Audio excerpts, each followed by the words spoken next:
start with an opening statement, then we'll take questions for our student athletes. I've been unbelievably proud of these magnificent seven since the moment that we realized we're going to have to go with a seven-player rotation. And every game has a life of its own, and every game is filled with adversity, and so are seasons. And our team has really fought through some very difficult adversity here in the last couple of weeks. And I thought I'm just so proud of how well we played at Rutgers last week, and then for the players not to finish, it was just I just died for the players because they put themselves in position to beat the 11th ranked team in the country on the road. And Rutgers did a great job of putting on the heat in the last 10 minutes and beat us. So then for our team to have the emotional ability to pick themselves up off the mat at Seton Hall on Saturday, and then to come back in here and face the 14th ranked team in the nation, a really, really good basketball team, and come out and play basketball the way they did, I'm just thrilled and proud of them. This is the basketball team I think that we are. I think it's the team that we can grow into becoming, and yet we still have a lot of work to do. I told the team at the end of the game, as happy and proud as I am, we still have a lot of getting better to do, and I'm proud of the fact that we've gotten better up until this point through game 23, but we still have a lot of getting better yet to do. Questions for the student athletes? Katherine, what in the world happened there tonight? It was pretty cool, wasn't it? I don't know.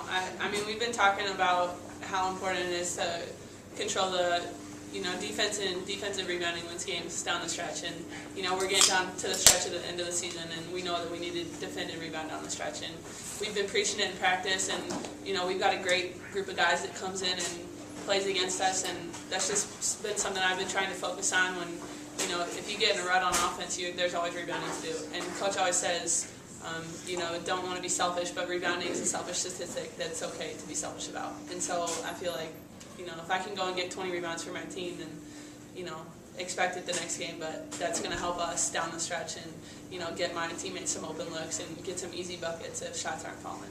Our post players, Jim, hear it all the time. To me, it's no big deal to be a double-double person.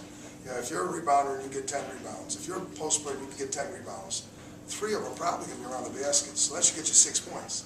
So all this big noise in the world of basketball today about double-doubles, I think big players averaging a double-double is something that should happen more. I really do. And, Katherine, we have been challenging her to get 10 rebounds a game and be a double-double player.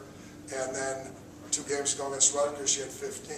And then last Saturday against Seton Hall, she had 13. So tonight I wrote on the board 15, Katherine. Now you've set a different standard, and 10's not enough. So 15's got to become the standard. And that's, it's okay to become a victim of your own excellence. Now you set for yourself a different standard. And if that's being a victim, well then that's what getting better is all about. Brittany, you had career high 6 steals. I guess what were you seeing out there, defensively? I was just trying to anticipate their offense and just go for the ball instead of letting them go back door and catch it. The maturity of both these players. I mean, again, these questions are for the players, and I'm talking over them, I guess. But I mean, the maturity of these, the development and the maturity of these players has been awesome to observe. It's been painful at times, but it's also been to watch Brittany go from a Big East freshman point guard that kind of probably thought she had it all licked until she got smacked upside the head by some Big East teams, and all of a sudden had 3 or 4 games with 9 and 10 turnovers, to having 2 or 3 games in a row here with real good turnover production, assisted turnover production. It's just been a thrill to watch the maturity there, and the maturity of Katherine as well. Development, why not be one of the best post players in this league? Katherine, talk about more, I guess, I'm getting more comfortable as the season's gone on. What's been behind it? Well, we're playing more together. We have definitely a different team dynamic than we had last year, so it's always tough when you change a team, but everybody's just tried to come together and be supportive of each other, and I think we're just getting more comfortable with each other on the court and off the court, and it's showing in the way that we're playing, and we're really playing some some of our best basketball right now. And I mean, we're moving the ball.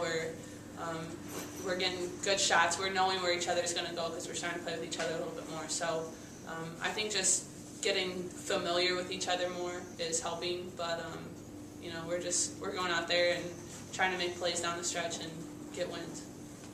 You know, having and of this magnificent 7, 4 are, for all intents and purposes, inexperienced players. I mean, Britt and Megan Rogowski are true freshmen, and then you have the situation where Jasmine Penny is like an old-fashioned sophomore that didn't really play as a freshman when the freshmen weren't eligible, so she's almost like a freshman. And then Kelsey Reynolds is a transfer and sat out all last year. Transfers generally take until February to start to get it cooking. So, you know, there's not only just 7 players, but there's 4 very young players that are having to learn to get together.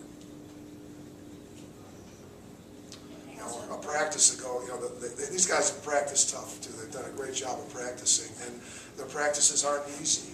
And you know, at this time of the year, you'd like to say, you know, coaches talk about backing it up and softening it up, but you know, we're still in place of development, so it's pretty hard to soften it up. And the way these teams come at you, the way the Rutgerses of the world, the Seton Hall, the Louisvilles, and what they're going to face against Notre Dame coming up this Sunday, you know, there's just nothing soft about it. The other day, you know, I made the remark, I don't think about and pre-think what I say when I'm coaching, but I made the remark in practice that this isn't Camp Kumbaya, and you know, it's not about, you know, getting yourself some graham crackers and chocolate and making some s'mores and sitting on the campfire.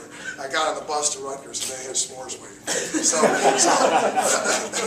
that's the kind of group it was. And I'm very glad they didn't play like s'mores, because I would have thrown those s'mores right back in their face. They did a good job against Rutgers the other day.